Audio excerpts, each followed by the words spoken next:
Bonsoir à tous, nous sommes le mercredi 4 avril 2018. Voici les titres de votre InfoNews. Vanessa Miranville, maire de la Possession, s'adresse via les réseaux sociaux à ses administrés, aux parents d'élèves et aux parents d'enfants fréquentant les crèches à la veille d'un mouvement de grève. Voici un extrait de la vidéo que l'édile de la Possession a diffusée dans un post sur Facebook. Je tenais à vous faire un petit point sur la situation à l'heure d'aujourd'hui, mercredi, sur la grève qui est annoncée pour demain à la Possession. Nous n'avons pas pu rencontrer les syndicats malgré une demande de rendez-vous hier après-midi, mais les syndicats visiblement ont jugé peu urgent de nous rencontrer et de négocier. Après une demande écrite également de notre part de préciser quelles étaient leurs revendications précises et quelles sont les attentes qu'ils peuvent avoir pour qu'on puisse examiner quels sont les impacts. Est-ce que les demandes sont légales? Par exemple, sur les heures supplémentaires qui sont évoquées, il existait au préalable un système illégal de primes déguisées sous forme d'heures supplémentaires ou d'astreintes alors que les agents n'effectuaient pas ces heures supplémentaires, ces astreintes. Et il est par exemple complètement impensable de revenir à ce système. L'argent public, c'est celui des citoyens, c'est l'argent des impôts des possessionnés. Nous n'en avons pas suffisamment pour pouvoir nous permettre des largesses. Et donc il faut que les demandes soient raisonnables et que nous puissions dans le temps les tenir. Il faut bien évidemment que les choses soient justes et soient responsables. Et de son côté, la section PLR de la Possession se remet en ordre après 3 années de flottement. Parmi eux, un ancien adjoint de Roland Robert, l'ancien maire, mais aussi de nouveaux visages comme celui de Vincent Rivière.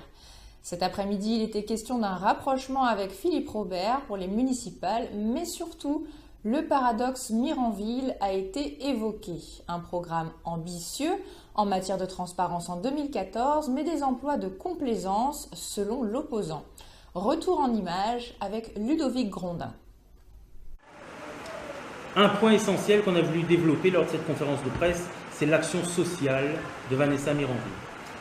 Grosso modo, sur 3 500 000 € de dépenses au CCAS, 91% est réservé à la masse salariale et aux frais de fonctionnement. Ça veut dire que sur 10 € donnés pour l'action sociale, il n'y a que 1 € qui revient pour ceux qui en ont vraiment besoin. Et on a constaté qu'il y avait seulement 60 667 € qui étaient réservés aux aides de base, c'est-à-dire eau, électricité, chèque alimentation. En gros, ce que les plus nécessiteux ont réellement besoin. Donc sur 3 500 000, au final, qu'est-ce qui reste pour la population? 60 000. C'est à se poser la question, est-ce qu'il y a encore des gens qui sont dans le besoin à la possession ou est-ce que tout le monde est riche, on n'a plus besoin d'action sociale? Ça, c'est pour le côté social. On avait également soulevé plusieurs éléments et moi, ce qui m'avait perturbé, c'était que lors d'une conférence de presse, l'intersyndicale avait annoncé que 3 élus avaient embauché 3 de leurs enfants dans les services municipaux. Direction Saint-Paul où Emmanuel Séraphin, 24 heures avant le conseil municipal, exposait ses inquiétudes quant au vote du budget 2018. Les dépenses de fonctionnement, notamment une augmentation de frais de fêtes et réceptions, illustrent selon l'opposant les dérapages du maire. Le conseiller souhaite que le vote se fasse à main levée pour que les Saint-Paulois sachent clairement qui approuve ce budget 2018 au sein de la majorité de M. Sini-Mallet. Des images de Ludovic Grondin. D'abord, on va voter le compte administratif de 2017 et on voit bien que le résultat brut de cette année, c'est 1,9 million. Sur un budget global de 237 millions, il reste que 1,9 million d'euros, c'est-à-dire moins de 75% des résultats de l'année dernière. Donc on voit bien qu'on est là dans le dur, que la mauvaise gestion aujourd'hui, on la voit concrètement. L'épargne nette de la commune baisse de 21% à 3,5 millions. On a perdu 1 million d'euros par rapport à 2016. Et quand on regarde le budget 2018, on se rend compte que le fonctionnement continue à exploser. on est à 97% de consommation du fonctionnement, ce qui fait qu'il n'y a plus de moyens d'investir. 68% du budget est consacré au personnel, donc il n'a pas arrêté d'augmenter, sachant qu'en comparaison en métropole c'est 55%. Donc c'est 13 points de plus que la métropole. Et on voit bien que quand les investissements sont inscrits au budget, ils ne sont pas réalisés. Donc on voit bien que c'est une faillite totale au niveau de cette commune. Et quand on voit que le maire se permet d'insulter la jeunesse de cette commune en se montrant d'une façon dégradée devant les journalistes, devant l'État, on se rend compte qu'on a atteint le summum.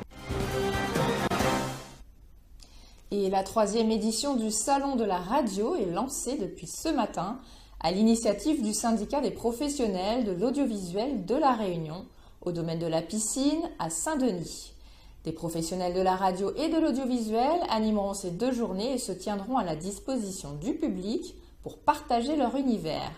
Le prochain rendez-vous aura lieu dans 2 ans. À terme, le SPAR envisage d'organiser des salons avec les autres îles de l'océan Indien. Charline Bakowski était sur place et a rencontré Jacques Pradel, qui est revenu sur ses diverses expériences à travers les médias. Beaucoup plus de spontanéité, beaucoup plus de proximité par rapport à ce qu'on raconte. Je l'ai évoqué très rapidement en disant qu'on s'adresse à la radio à autant de fois une personne qu'il y a de gens qui écoutent une émission de radio, alors que quand on fait de la télé, on est déjà dans un spectacle de fait, quoi, par la force des choses. Et la télé supporte moins facilement les improvisations parce qu'il faut respecter des places, parce qu'il y a un ingénieur de lumière, parce qu'il y a 30 personnes dont chaque personne est essentielle à la réalisation d'une émission de télévision. Donc on a beaucoup moins de spontanéité par la force des choses. Alors quand je faisais Perdu de vue par exemple, on avait mis tout un système en place pour que les gens que j'interviewais arrivent le plus tard possible sur le plateau. Donc chaque média a sa logique et sa grammaire. La vigilance forte pluie est reconduite pour les régions Est et Sud-Est jusqu'à demain 7h. Des pluies localement orageuses ont été observées dans la région des Macs et sur les contreforts Est du volcan. Sur 6 heures, il a été relevé 46,1 mm à la plaine des Macs, 145,4 mm dans les hauts de Sainte-Rose, 69,5 mm du côté de Gros-Piton-Sainte-Rose. Et 58 impacts ont été enregistrés sur le département entre les hauteurs de l'Ouest et les contreforts du volcan. Le plus gros de l'activité électrique est resté concentré sur le volcan. Les conditions pluvio-orageuses se maintiennent pour la nuit. Ce type de temps se poursuit sur la journée de demain. Une amélioration est prévue en cours de journée de vendredi. Votre journal touche à sa fin. Merci de votre fidélité. Rendez-vous demain midi pour une nouvelle édition. Excellente soirée à tous.